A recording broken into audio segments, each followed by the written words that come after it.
Assalamualaikum warahmatullahi wabarakatuh.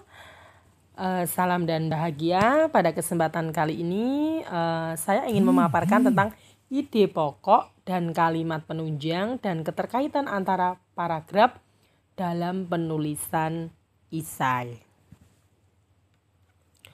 Apa itu ide pokok dan kalimat penunjang? Kita akan bahas bareng-bareng. Pengertian ide pokok. Ide pokok adalah sebuah topik yang dibahas dalam sebuah paragraf. Ide pokok adalah gagasan utama yang menjadi landasan sebuah paragraf. Ketika kita akan membaca itu kan pasti mencari ide pokoknya.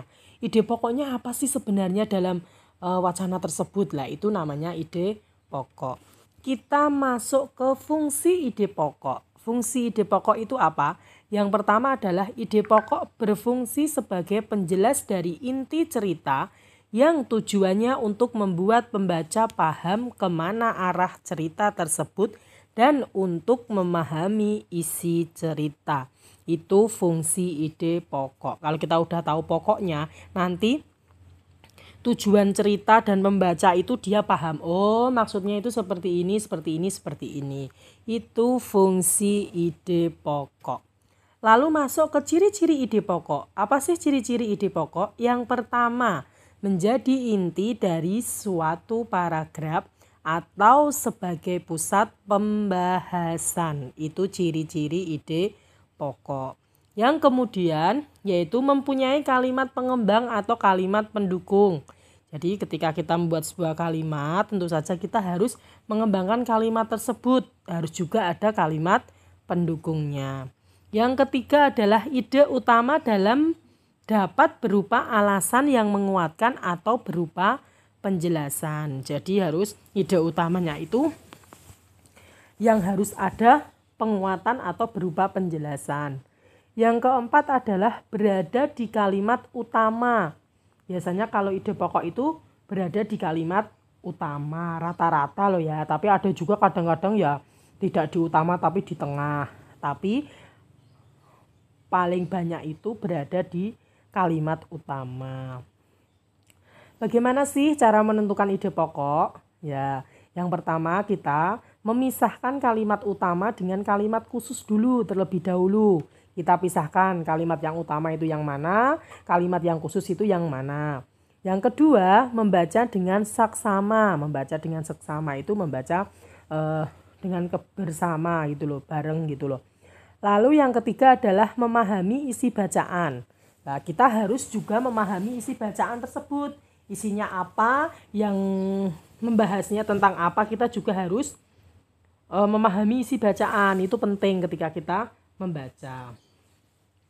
Lalu yang keempat adalah menyimpulkan paragraf dan menemukan ide pokok. Nah, setelah itu kan kita menyimpulkan paragrafnya dulu, setelah itu baru menemukan ide pokoknya. Oh, ide pokoknya ini tentang ini. Oh, ternyata ini toh ide pokok ya.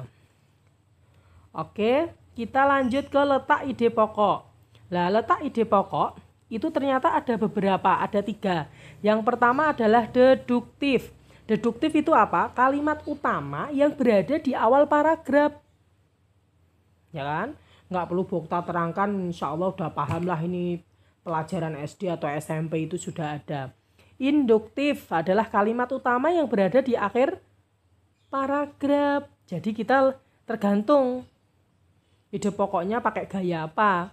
Kalau gaya deduktif berarti pasti di awal paragraf.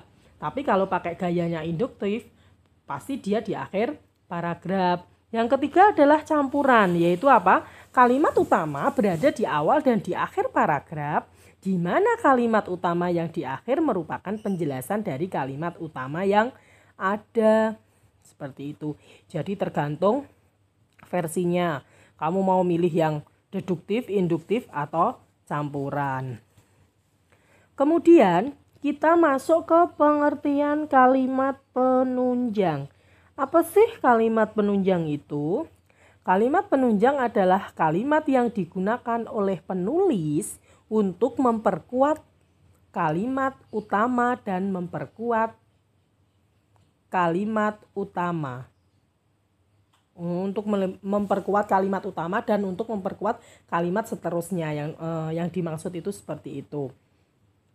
Kemudian fungsi kalimat penunjang. Apa sih fungsi kalimat penunjang? Untuk menjelaskan kalimat utama. Jadi kita itu kalau ada kalimat penunjang biasanya untuk menjelaskan kalimat utama maksudnya apa, itu dijelaskan di dalam kalimat penunjang. Yang kedua, memaparkan informasi pendukung. Jadi itu untuk memaparkan informasi pendukung. Yang ketiga, supaya paragraf menjadi lebih padu dan berisi. Jadi ketika paragraf itu ada kalimat utama, kalimat penunjang, itu nanti bisa menjadikan paragraf menjadi lebih padu dan berisi. Kita masuk ke ciri-ciri kalimat penunjang.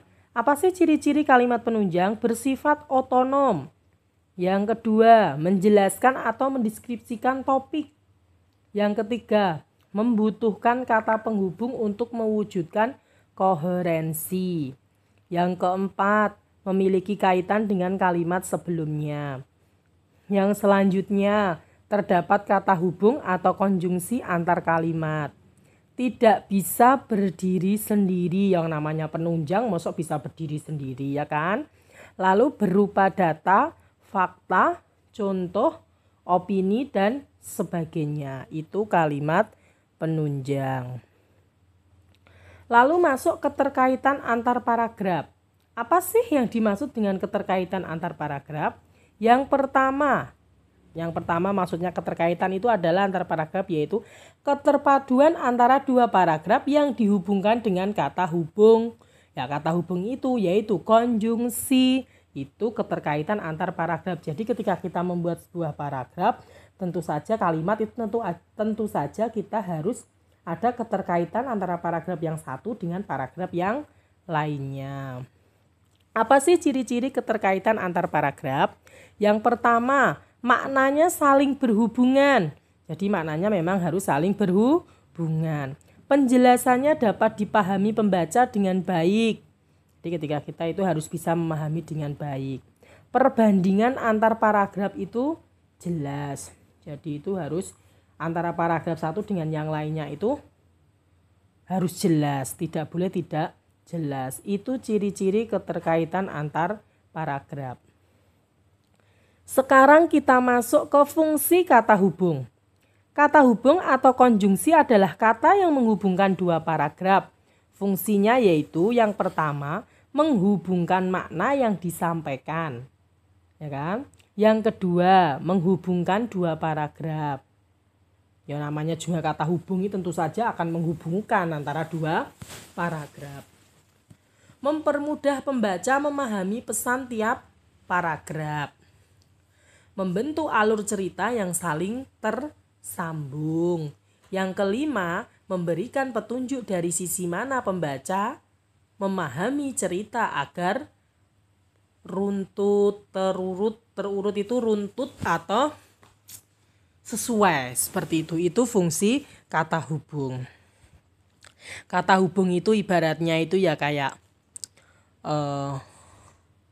menghubungkan satu dengan yang lainnya itu harus sesuai seperti itu. Jadi fungsinya itu yang namanya kata hubung tentu saja yang menghubungkan segala sesuatu seperti itu. Lalu masuk ke jenis-jenis paragraf. Di sini paragraf adalah suatu rangkaian kalimat yang memiliki suatu gagasan utama.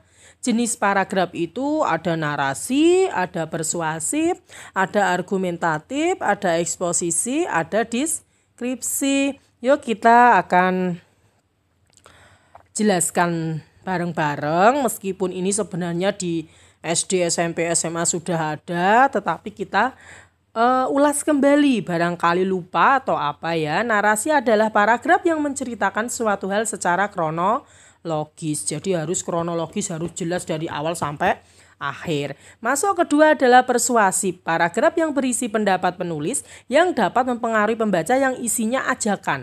Jadi dalam wacana persuasif pasti ada rayuan gombal. Istilahnya bukan rayuan gombal ya, maksudnya istilahnya dalam paragraf tersebut itu ada kata yang mengajak pembaca untuk ayo kita hidup sehat supaya terhindar dari berbagai macam penyakit. Itu kan otomatis sudah persuasif. Lalu masuk ketiga adalah argumentatif, adalah paragraf yang memberikan pandangan atau pendapat penulis tidak hanya fakta tetapi juga isu. Itu argumentatif. Kalau bahasa gaulnya argumentatif itu alasan, seperti itu. Lalu masuk keempat adalah eksposisi.